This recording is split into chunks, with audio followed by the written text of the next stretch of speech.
ও ভগবান, কি হয়ে গেল? আমার শোনা থাকার জায়গাটুকাও নেই। ওই শোনা রে,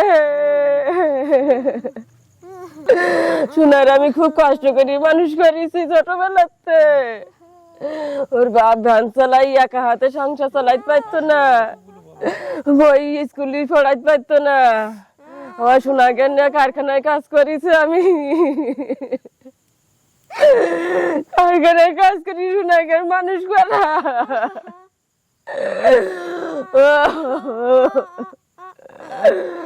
আমার সোনাকের মা খুব কষ্ট করি মানুষ করেছি, মানুষ করি আমার খুব কষ্ট করি পাঠাইছি বড় আসামে।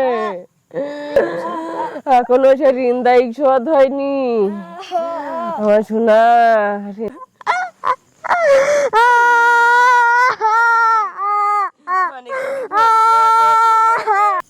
ও সব সময় বলতো তুই চিন্তা করবি না, তোর কি লাগবে তুই বল, আমার সবটুকু দিয়ে আমি সব মেয়ে করে দেব। শুধু বলতো তোর যা লাগবে তুই বল, কোনো চিন্তা করবি না। আর আজ আমাদের দিকে দেখতে গিয়েও বাড়ি আসতে পারলো না। শুভর বাবা 55 বছর বয়স হয়ে গেছে, এখন ওই ভ্যান চালায়, তো উপার্জন নিয়ে কামাই করে খায়। এখন ওই কীভাবে চলবে? এখন ওই একটা ছেলে এসে তো চলে গেছে। আর আমরা বিশ্বাস করি যে তোমার আমাদের প্রশাসন এসে দেখবে, পাশে থাকবে, সরকার থাকবে, এইটা আমাদের দীর্ঘ বিশ্বাস। আমার পিছনে যে দৃশ্যটি দেখা যাচ্ছে, লেবাননের সেই মাইফাদুন এলাকায় গত 11 তারিখ রাতের যে ড্রোন হামলায় নিহত হয়েছিল শুভ। তার বোন, তার মা আহাজারি করছে। আসলে আহাজারিটা শুধু ভাই বা সন্তান হারানোর মধ্যে সীমাবদ্ধ নেই। এই শুভকে সাতক্ষীরার কলারা উপজেলার শ্রীপতিপুর ঠিক এই গ্রাম থেকে 3 বছর আগে শুভ পাড়ি জমিয়েছিল বাবা মায়ের শেষ সম্পদটুকু, জমিটুকু বিক্রি করে। তার ঋণ এখনো পরিশোধ হয়নি। শুভর বাবা বৃদ্ধ, মা বোনের লেখাপড়া করাতো শুভ এবং তার ভাই রয়েছে। আসলে সে সম্পদটুকু হারিয়ে, সন্তানটুকু হারিয়ে এখন নিঃস্ব প্রায়। সন্তানের মরদেহ এখনো দেশে ফেরেনি।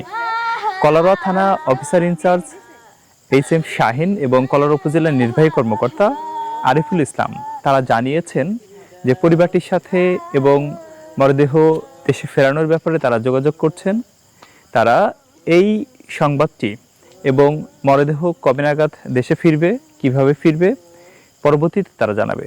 তবে প্রশ্ন থেকেই যায় যে পরিবারটি আজ একটু স্বপ্ন ছিল যে সন্তান লেবাননে গিয়েছে, সেখান থেকে রোজগার করবে এবং দেশে ফিরবে, পরিবার নিয়ে একটু জমি ক্রয় করবে, শান্তিতে বাবা মার সাথে, বোনের সাথে, ভাইয়ের সাথে মিলে সুখী একটি পরিবার হবে। কিন্তু নিয়তির নিষ্ঠুরতা কোথায়? সন্তান হারিয়ে, এখন সন্তান হারিয়েছে মা, বোন ভাইকে হারিয়েছে, আর এই পুরো পরিবারটি না শেষ সম্পদ জমিটুকু হারিয়েছে, সন্তানকেও হারিয়েছে। এই পরিবার এবং এলাকাবাসীর প্রত্যাশা যে বাংলাদেশের প্রধানমন্ত্রী এবং স্থানীয় যে উপজেলা প্রশাসন রয়েছে তারা অবশ্যই এই পরিবারটির পাশে এসে দাঁড়াবে। লোকের কাছ থেকে হাওলাত করে নিলাম, ভিডিও বাড়ি পেয়েছিলাম, আমার ভিডিও বাড়ি ছিল না, এক কাটা ভিডিও বাড়ি ছিল, তাই পাচ্ছিলাম। আমার শোনার আমি খুব কষ্ট করি পাঠাইছি। শোনা শোনা আমার বাড়িতে হাঁটতে হাঁটতে চলে গেল, আর আমি এখন আমার শোনার এই সংবাদ পাচ্ছি।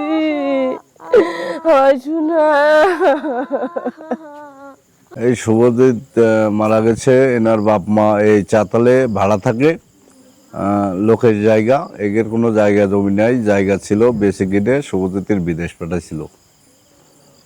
প্রবাসে যারা রয়েছে, দেশে যারা রয়েছে, তাদের কাছে একটাই আবেদন যে অবশ্যই এই শুভর পাশে এসে দাঁড়ান। বোনের আহাজারিটা দেখেছেন? বোনের আহাজারিটা ছিল ভাই বারবার বলতো কখনো কান্নাকাটি করবি না, তো লেখাপড়ার দায়িত্ব আমিই নিলাম। কিন্তু আজ সেই ভাইটি কিন্তু চিরতরে যুদ্ধের সেই ড্রোনেই জীবন হারিয়েছে। শুধু কলারোতেই এরকমটা নয়, সাতক্ষীরা সদর এবং আশাশুনিতেও আরও 2 জন মারা গিয়েছে। লেবাননের ড্রোন হামলায় বাংলাদেশের যে 3 জন মারা গিয়েছে, 3 জনই সাতক্ষীরা জেলার, 1 জন কলারোয়া, 1 জন আশাশুনি এবং 1 জন সাতক্ষীরা সদর।